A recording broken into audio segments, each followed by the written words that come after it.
Hello and welcome back, adventurers. This is Captain TTRPG, and today we're talking about Pathfinder 2nd Edition.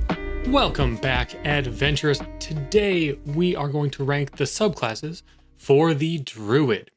Before we jump into those rankings, however, I do want to go back and cover how I rank these, which if you've seen the video for the Alchemist rankings, you'll already know this, but it never hurts to go over it yet again. So I'll be ranking every subclass from S down to D. These are the subclasses against each other. I'm not ranking the Druid subclasses versus the Alchemist subclasses or anything like that. Far too difficult to do anything across different classes in that way. But if you want to look at maybe how you might want to choose to play your Druid, if there's a certain playstyle you like, or if there's certain aspects of damage or utility or anything like that, we should be able to cover that in this video. Now, to go through my rankings and how I look at this, first, S is a subclass that is just clearly mechanically stronger for combat than other subclasses. And while it's strong in combat, it's still not falling behind in other pillars of play. For a Druid, that means having control and support and damage, because those are all parts of combat, but then still being very successful in exploration, which is where Druids shine outside of combat. Druids usually aren't the best when it comes to the social pillar of play, so I'm not as concerned about that when we look at these rankings, but if one of the subclasses really does a great job in social, I'll make sure to mention that. So that's S. It's usually maybe a little stronger than I think a subclass should be. When we look at A tier, this is really more what I'm looking for. This is a subclass that holds up well in combat, does a solid job in at least one pillar play outside of combat, and really is great for a team-based dynamic like Pathfinder 2nd Edition has. It leans into the strengths of the class rather than ignoring them. A B rank subclass is usually not quite as strong in combat, but usually still solid, still very playable, but might completely ignore or not be as good in those situations for other pillars of play like exploration or social. But exploration, of course, when we're talking about Druid most of the time. So it might lack in that area, or maybe it just doesn't have as good of cooperative components to line up with the rest of your allies. If a subclass gets a C, it means this is starting to get a little niche. Maybe some of what they do isn't going to always fit every situation, or you'd have to really make a very specific build to feel at all good about it. But while it's difficult to play, it can still be very compelling to play if you build it right. A D subclass is hard to redeem. This is something where you might even be taking away from the base class, or you're setting yourself up into a playstyle that's really a trap. This is very rare in Pathfinder, but it can happen. So I don't promote these or recommend them for first-time players, or really anybody who's not very good at maximizing the potential from a class. Fantastic. Let's get going with the Druid. Here we're going to focus on those subclasses that came out of the remaster, as well as those from Secrets of Magic from before. That includes 7 subclasses, so we have quite a few to rank today. And these are referred to as the Druid orders. These orders are Animal, Flame, Leaf, Stone, Storm, Untamed, and Wave. Notice a lot of Elemental in there, but a few other things tossed in. I'll walk through each order, discuss its strengths, combat encounters, playstyles, benefits for other pillars of play, cooperative ability, all things of that nature. So what does each order provide us? Because that's really going to matter here. And Druids get a few things. We get an order skill. So one skill we get trained proficiency in just for choosing that order. We get a Druid feat. This is a first level feat that's normally only accessible to that specific order. You get an order spell. This is a focus spell that is something that really fits the theme of your subclass. And finally, you get an anathema, which is a set of rules that if you break them, you lose access to basically your whole class. I wouldn't put too much weight on the anathema. I know I certainly don't. As a GM, unless somebody goes out of their way to go and enact their anathema, I'm going to pretty much ignore it. We're going to go ahead and do this in alphabetical order, so I'm going to kick off with the Animal Order. This is your companion subclass. This is all about playing with an animal companion by your side. So if you like the idea of a Druid who's not just bending nature to their will, but also has a pet along with them who's vicious in combat, this is really what you're looking for. Your order skill is athletics. So being trained in athletics is very useful even just generally without high strength, you want to be able to make sure you can jump and climb and all of that well, even if you're not going to be grappling or something. Your Druid feat is, no surprise, Animal Companion. So this will actually give you your young animal companion that you'll be able to build up and make stronger over time. Your order spell is Heal Animal. Again, doesn't seem crazy, but this is a way to heal your animal for 1 or 2 actions that'll increase how much you heal and whether you have to be right next to it. But like the heal spell itself, this is just very useful for keeping your animal companion specifically in the battle. And again, this is a focus spell, so you can always have it ready to go. Your Anathema is harming animals unnecessarily. Yes, if you get attacked by a beast, you can go ahead and put it down, but you're not going out of your way to go and harm animals. That would lose you all your ability. There are quite a few feats that require this order in order to take them. Most of these, well, a lot of these at least, are related to increasing the stats for your animal companion. If you haven't seen my companions video, this would help you understand exactly what I'm talking about, but you have to take things that make your companion mature, incredible, specialized, all of these things to help really boost it up and keep it in play as a combat pet. But there's also other feats in here that you can take that allow pets with a bite attack to do damage against something they're grappling in their mouth, or provide some tail attack for attacking multiple creatures. So lots of options of what you can use to make your animal companion a lot stronger, while still, of course, you are a strong spellcaster. Having an animal companion really does change the way that you play. You're giving up 1 action every turn, granted, so that you can command your animal, but that means you're going to get a lot of utility as well. Not only can your pet flank, potentially grapple enemies, you can use them to help push creatures around with any spells you've got laying around in the area. There's work with allies there because, like I mentioned, the flanking and the grappling. There's a lot of play styles that are available to you when you have a companion that you don't always have as a spellcaster. Because of that, we're starting off real strong here with what I consider the S subclass, or an S subclass, I should say, for the Druid. This really is leagues above a lot of the others that can only focus on spellcasting. One thing I do want to mention, though, having said that this is an S, is that at level 2, there's a feat that any Druid can take called Order Explorer.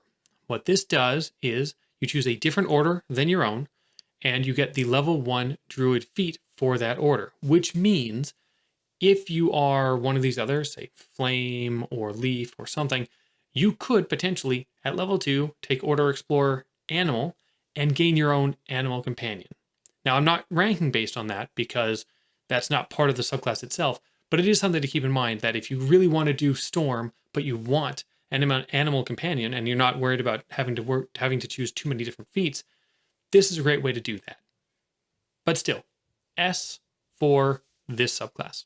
Next up is the Flame Order. This is all about fire. I'm sure that blows your mind. You're trained in acrobatics. Not sure how those two relate, but let's assume that you're trying to move quickly to not stand on flames. Don't worry about it. Acrobatics, also useful.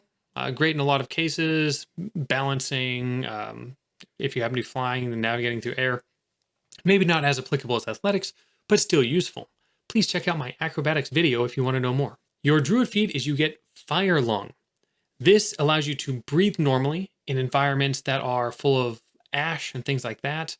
Also, in smoke that would conceal creatures, they aren't concealed from you, so you can see through it and still target them.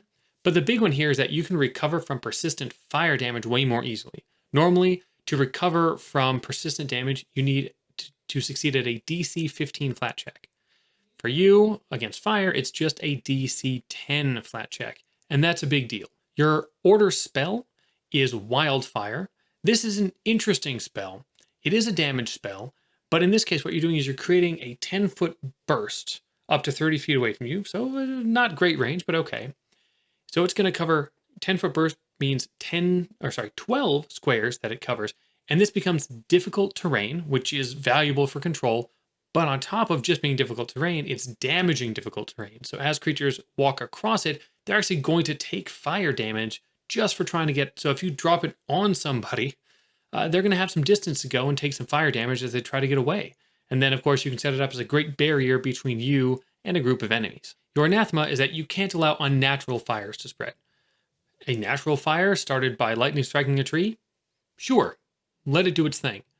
But unnatural fires, magical fires spreading across the land? No, you cannot allow such things. You must stop that. There are 3 feats, and only 3 feats, for the Flame Order as a prereq. All of which are level 8 and below, which is unique to Flame. You can gain resistance to fire at level 4, which is useful. You can gain a second focus spell, and at level, you can gain a second fire focus spell at level 6, which does damage, and you can do fire damage as a reaction at level 8. The new focus spell does deal a decent amount of fire damage and persistent fire damage to a single target, but that's really all you're getting out of this. So it doesn't offer you quite as much utility as something like an Animal Companion will. It's definitely a damage-focused subclass. However, it's not even the best of those. So while you do have some damage, the AoE you get out the gate is okay.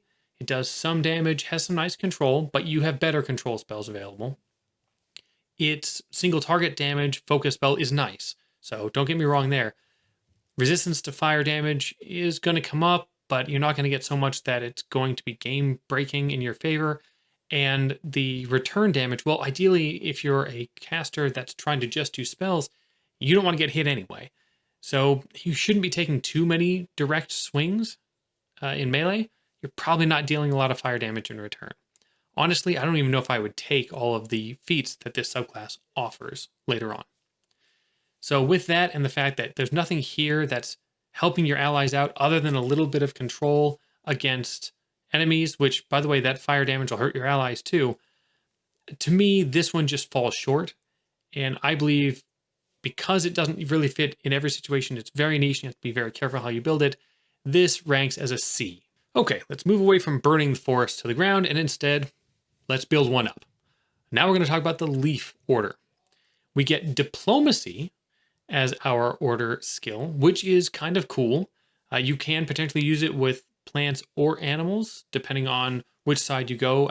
You have a level 1 feature as a druid that'll let you choose one, so this can be nice for that. Charisma is often not a primary ability score for you as a druid. You're probably going to dump that, so this is a nice way to help offset that. Your druid feat is that you get to gain a Leshy Familiar, which is pretty cool. Now, familiars are not animal companions. You're not going to send a familiar up to go next to your barbarian and fight face to face with some giant creature.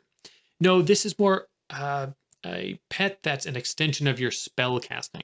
Now, I haven't done my video on familiars yet, but we'll get to that eventually. For now, just know that you're giving it a lot of abilities, most of which are about enhancing your abilities as a spellcaster or providing you support benefits, whether it be things like flying so that you can send it out as a scout, or eventually being able to use it to give you back a spell slot. There's very cool things that familiars can do for a caster, so this is a nice bonus. But again, it's not a combat animal, so keep that in mind. Your order spell is Cornucopia. This allows you to create a piece of fruit in your hand, or in somebody else's hand, and they can eat it, or you can eat it, of course, to regain a decent number of hit points. It's not going to blow anybody's mind, the amount of hit points you get back, but it's still useful. And as you level up, of course, your order spells naturally heighten. Rather than give you a higher hit point version of the fruit, it's going to allow you to do more fruit. So with a single casting, once you've got 5th level spells, you'll be providing 5 pieces of fruit. Very cool. Your anathema it's the plant version of the animal one. Don't go around hacking through plants for fun. Don't chop down a forest. You probably saw that coming. There were quite a few feats for the Leaf Order. Remember, 3 for Flame. Well, Leaf has 10 between those that require Leaf and those that require a familiar anyway. Since you have both, I kind of counted together. And these run the ranges from all the way from level 2 up to 16, so they're spread out throughout the entire life cycle, pretty much, of your druid. There's a few of note I want to mention, because we're not going to talk about all 10. At level 6, you've got Groan of Oak. It lets you cast Oaken Resilience at will on yourself. This helps you resist a lot of physical damage. It does give you a weakness to fire, but knowing who you're fighting, it's very, very useful if you're going to be against creatures that are just trying to beat you with bludgeoning attacks or something. The only downside here is it is cast 1 level lower than your highest level spells, but still, for free, that's a very powerful spell. Floral Restoration. You not only heal yourself a decent amount of hit points, it also gives you back a focus point. So even though it's once per day, at the right critical moment, when you just suddenly need to be able to use something powerful with a focus spell and you need hit points, this is an amazing feat. Garland spell, this is at 12th level, and this is a spell shape, so you use one action before casting your next spell, and it adds an AoE of damaging difficult terrain to any plant or fungus spell you cast. This provides damage and control to many primal spells. So just look for that tag, that fungus or plant tag or trait on your spell, and then yes, you can cast Garland spell on it. And finally at 16, Impaling Briar. So we're all the way at the top end here. This adds the Impaling Briar's focus spell. I talked about getting a focus spell back. This might be what you want it for. This is a massive 100-foot emanation. So this is the entire map. Spell that ensnares foes, creates difficult terrain, and creates walls of thorns. It's a fantastic control spell. Can even grab flying creatures if they aren't too high in the air, all for one focus point. It's just a fantastic spell to pick up. As you can see, the Leaf Order is multi-dimensional. Lots of versatility with control and support. You can have good damage in here. So much utility. It does cover a lot. There may be a lot of people out there that say, oh, it doesn't sound overly exciting. It really is very cool once you get a chance to use it. The one thing I'd say it doesn't do is it doesn't give you a different play style. You're still very much a spellcaster. Even with your familiar, you're not doing anything beyond really focusing on spell casting. And that's not really a huge loss here. But it does knock it down from an S in my mind to a very, very, very high A. Leaf is very strong. I just don't think it's quite as strong as the Animal Order. Going from the Malleable to the less so, we're on the Stone Order from Secrets of Magic. This is another elemental order, just like Flame. And you're going to get your order skill. This is Crafting, which is a very cool one to get. Again, int you tend to drop pretty quickly as a druid. This helps you kind of still support something that's int based. For your druid feat, you get the Steadying Stone feat. This is all about you being steady on rock or stone. You get better successes on acrobatics checks to balance, as well as boosts to your saving throws against trips and shoves, and even spells that would knock you prone. So there's situational use of that. It does require you, though, to be on sturdy rock or stone, so that's fairly narrow. Your order spell is Crushing Ground. This is pretty cool. It targets a single creature, but it not only does damage, it also reduces the movement speed, and on a critical failure, they'll even be immobilized as the ground swallows up their foot, which is interesting and potentially powerful, especially in the early game. Your Anathema has nothing to do with stone itself, because that might be a little weird. Instead, it's about plundering or poisoning the earth. So none of that. No, I guess, dynamite exploring for you. And probably don't want to run a U.S. corporation, because you'd probably be poisoning the earth. Anyway, there are, like Flame, only 3 feats, which is sad. So similar spot, but maybe they're a little bit better. Let's find out. The first at 4 is Sheltering Cave. This isn't a spell. It sounds like it would be. This is actually a 10-minute activity you can do that will create a cave from the ground that you can use as shelter. Very cool utility. And I'd say, there's a decent number of campaigns where I could see it coming up if you just need a place to be safe from the elements, but that really depends on your GM. Your Advanced Elemental spell at level 6, again, Flame got one that targeted a single creature for high damage. The spell you get is Stone Lance. This is a single target attack spell, and it does good damage and has control. On a success, you're going to slow the creature's movement down, and on a critical success, you're going to immobilize them. The big difference in crit versus hit is so dramatic, you probably want to target creatures that are off guard or frightened or some way to reduce their AC, because you really want that critical hit to immobilize them. They even have to use actions to escape from it, because it doesn't go away for a minute. So you really want to hit that crit. Finally, at level 10, you get Harden Flesh. For a single action, for a single round, you gain resistance to all physical damage except adamantine. It scales with your level, but you have to spend an action every turn to get it. So That's pretty questionable to give up one action every round to do this. Also, it only works if you're on stone or earthen ground, making it even more situational. While stone certainly has more versatility than flame does, it's not purely about damage, but it has that. It has nice control tied into its damage. It's so very situational because of having to be on stone. It's not a trap, but you have to be very careful what campaign you play in and still how you build it. For me, this is yet another C. All right, we're jumping from one element to another. This time we're going to jump into the Storm Order. This one is actually from Player Core, so it has a little more going for it than Flame and Stone do. You get the Order skill of Acrobatics again, like Flame had. Still, same uses of that. Your Druid feat is the Stormborn Druid feat. This allows you to ignore penalties from weather effects, and you don't have to make a flat check to target creatures concealed by weather effects. It's very situational and could never come up depending on your GM, so I wouldn't say it's got a very good feat. Your Order spell is Tempest Surge. This is a straight damage spell, really. It's going to target one creature, and you're going to hit for a d12, which is a high damage amount, and as it heightens, it's going to gain a d12 every time it heightens. It requires a reflex save. Now, on a failure, not even a critical failure, just a failure, the creature is clumsy 2 for a round. That's a -2 to AC, reflex saves, and dex-based attacks. That is massive. So this is a huge debuff for a creature, assuming they don't succeed. Your anathema is air pollution. So don't pollute the air. Look at my comment for the last about what not to do. Feats, there are actually 7 for Storm Order, unlike Flame and Stone, which is fantastic. And I'm going to list a couple of my favorites. Again, I don't want to go too deep, but there is quite a bit of versatility in their feats. So the first is their Advanced Elemental spell. Like the other elementals, you get a second focus spell here.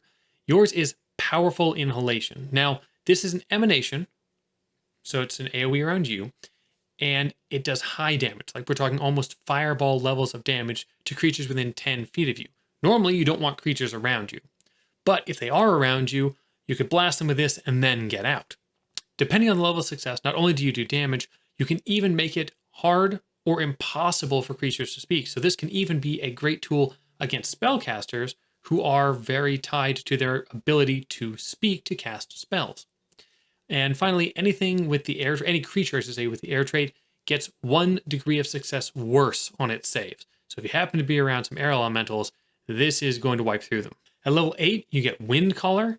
This gains you another focus spell called Stormwind Flight, and this will grant you a fly speed equal to your speed for a minute. It's not as powerful as the fly spell, but it is a focus spell, which means you can always be getting those focus points back. You're not going to use them up, because the fly spell, of course, you're going to wipe through your spell slots pretty quick. If you then take the level 16 feat, which we're not going to talk about separately, but there's one called Uplifting Winds, you can fly half your speed for free with a 10-foot bonus to your speed on top of it, so it'll give you a little further, every time you cast a spell with the air or electricity traits. Normally, in order to keep flying, you have to actually spend an action to keep yourself flying. In this case, you wouldn't have to do that. You can just blast down lightning bolts at people and keep yourself going. And finally, at level 18, you get Invoke Disaster. Very late game, so I don't take it into account as much, but it's very cool. It grants you the Storm Lord focus spell. This lets you control the weather, changing how it works. 100-foot emanation. So the entire battlefield, not only can you change between different types of weather effects, you get to drop a lightning bolt every turn when you cast or sustain the spell. So you're dealing damage with lightning bolts, you're changing the weather around you to making it difficult for everybody to move around or see or whatever it may be. Very cool. You can feel like the true master of storms you should be. So this is definitely a damage-heavy order. That's what the Storm is really great at. It does a better job of it than Flame or Stone, in my opinion. You still get some defensive options. You still get some control options. You can still help your allies out in certain ways by affecting the battlefield. I don't think it's got as many ways to interact with your teammates as Leaf or Animal do, and your playstyle is still much more set into the spellcasting way. But I think this is a solid B subclass. All right, now we're on to the most unique order, which is the Untamed Order. we're finally getting to our shape changer. So your order skill is Intimidation, which is very fitting, given all the creatures you can change into. Your Druid feat is that you gain the Untamed Form Druid feat. This grants you the focus spell used to allow you to change shapes more easily, and with better outcomes than using general polymorph spells would allow. Your order spell is Untamed Shift. To be clear, both of these give you focus spells. I just want to be very clear about that. Your Untamed Form feat does actually give you that is a focus spell it gives you, right? So this is another focus spell. This one from your order spell, it allows you to change just part of your body. So let's say you wanted to have a wolf jaw temporarily, you could use it to just give you a wolf jaw, and then you can go back to your normal face. Things like that. Your Anathema is allowing yourself to become fully domesticated by society. That one's a little iffier for GMs, so just keep that in mind and have a talk with your GM. Make sure they're not going to take all your abilities away if you happen to hang out in a city for too long. All right, the interesting feats. They have the most feats, just hands down. 14 feats require the Untamed Order, or the Untamed Form Order spell, at least.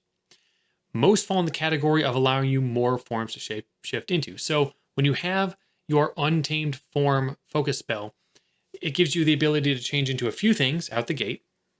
But if you want to change into other types of creatures, you have to take feats to do so. You don't have to take them all. You can just take ones you care about.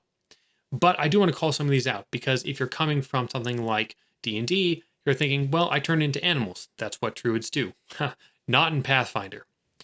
So first, level 6, Ferocious Shape. This is where you can turn into dinosaurs. And yes, for those D&D players, oh, we could turn into dinosaurs. Yes, you could. And you take 1 feat here, and you can turn into them as well. A separate feat at level 8, Soaring Shape, lets you take flying forms, which is really critical. This is also a prereq for some of the later ones, but this one's also seems pretty standard, right? I can turn into a pterodactyl or a giant eagle or all these things. Great, now I can fly. Now we're going to get to the really interesting ones. Dragon Shape at level 12. Yes, you're level 12, and now you're turning into a dragon whenever you want to. That's amazing. But that's not the end of this. The next one is actually not about forms, but I will say there's other things like Monstrous Forms, which is going to give you a completely crazy set of forms. There's Reactive Transformation, though, at level 14. This grants you a reaction-based way to jump into a form. Let's say that you're struck with fire. Well, great, I can use my reaction to turn into a red dragon, therefore having resistance to that fire damage, and now I'm a dragon, so I don't have to spend an action on my turn to turn into one. I just am one now. So thank you for letting me turn into a dragon on your turn. At level 20, and again, I usually don't look this high up, but I think it's worth it, you get True Shapeshifter. The first thing it lets you do, and yes, this is just a small piece, by the way, it lets you turn into a kaiju using your Untamed Form once per day, which that alone would be enough. But you also gain a 2-action activity that allows you to switch your form between different types of forms you have access to anytime you want. So being a dragon is cool.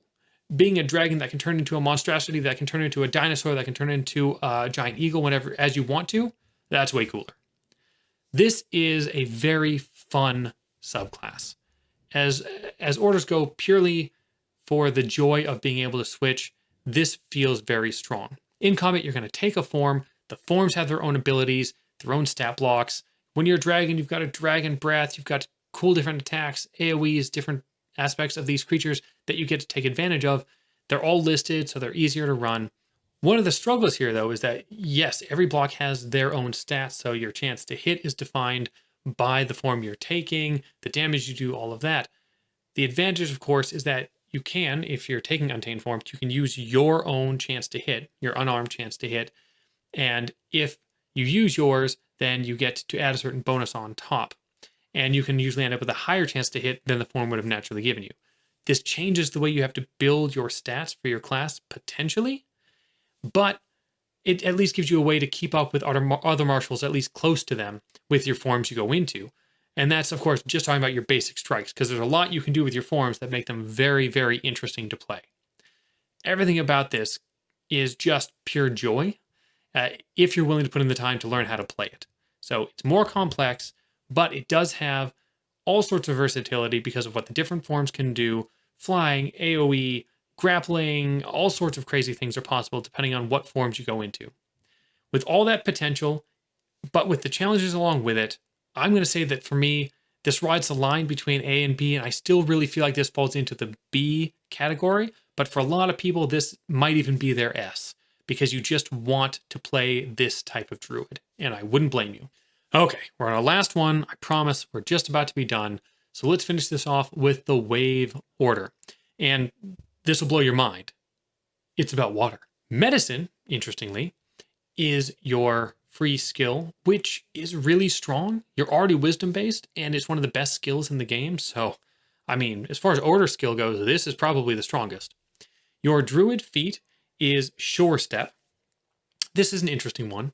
It allows you to ignore difficult terrain from shallow water, which is something. Also, your balance checks on wet surfaces and your athletics checks to swim just critically succeed on success. Okay. That's just very situational. If you're not in a water campaign, you may never see any of that come up. Your order spell is Rising Surf. This lets you move 35 feet. Yeah, that's it. You use a focus spell so that you can move 35 feet. I mean, it's slightly farther than a stride. It does improve as it heightens, so you'll eventually be able to go more than that. But other than helping you avoid some difficult terrain sometimes, because you can kind of go above it as the wave lifts you up, it just feels like a waste of a focus spell to me. Your Anathema, hold on. No, let me read your mind. Yes, you guessed that it's polluting the waters. Good job. You're on it. So don't pollute the waters. There are just 3 feats for wave, like there were with stone and flame. Let's see if they're any better. So at level 4, you can take Natural Swimmer. You gain a swim speed, or you get to ignore difficult terrain in water if you already had a swim speed. So good in water campaigns, I guess. Your Advanced Elemental Spell, you gain Pulverizing Cascade. This is a 2-action spell that deals almost fireball levels of damage to all creatures in a decent sized area. This is a cylinder area, and it's at a pretty good distance. But it's only damage, and the area it covers isn't big enough to make up for something like choosing this over using a spell like Fireball. Granted, focus spell versus spell slot, but still, it doesn't do as much as I think it should for this small area, or they could have just increased the area a little bit since it doesn't have any riders. It's not going to be immobilizing anybody or causing persistent damage. At level 12, you get Purifying Spell. This is another meta magic, so you spend an action before casting a spell. And this time, if you target just one creature with a heal spell, the heal spell, when casting, it also attempts to counteract a disease or poison. Now, that sounds very narrow. It's only for boosting one spell, except for it's the heal spell. And the heal spell is phenomenal. If you are playing a support style of druid, or honestly, most druids should probably be using at least some slots for heal because it's so incredibly powerful. Being able to get rid of a disease or poison while healing is very strong. In fact, this feature alone, in my mind, keeps this out of the D tier, which tells you where I'm going here. Water, outside of an actual water campaign, this subclass is near useless. The AoE damage is fine on the one order spell it gets, but really, if it wasn't for that heal spell boost, I would give this a D. As it is, this ekes into C territory, but it's not my favorite. Okay, up on screen now, you'll see that we can take a look at the full chart with all rankings. There's quite a spread here, covering almost all the potential ranks, given how many subclasses there are. Looking at the base utility, support, damage, and control that the Druid has already with the Primal Spell list, I don't think it's possible to create a Druid that isn't fun to play. I absolutely believe there are some here that are more fun than others, and I would highly recommend the animal to anybody who was willing to control a pet in combat. Otherwise, Leaf, Storm, Untamed are all very, very fun, very interesting subclasses. So honestly, this is a hard call. I'd love to know what you think. Have you played any of these subclasses in long-form campaigns or even just for one-shots? Is the Untamed just broken and I'm not giving it the credit due? Is the Animal Order just too action-intensive for it to be fun? Leave your thoughts in the comments below, and as always, adventure on.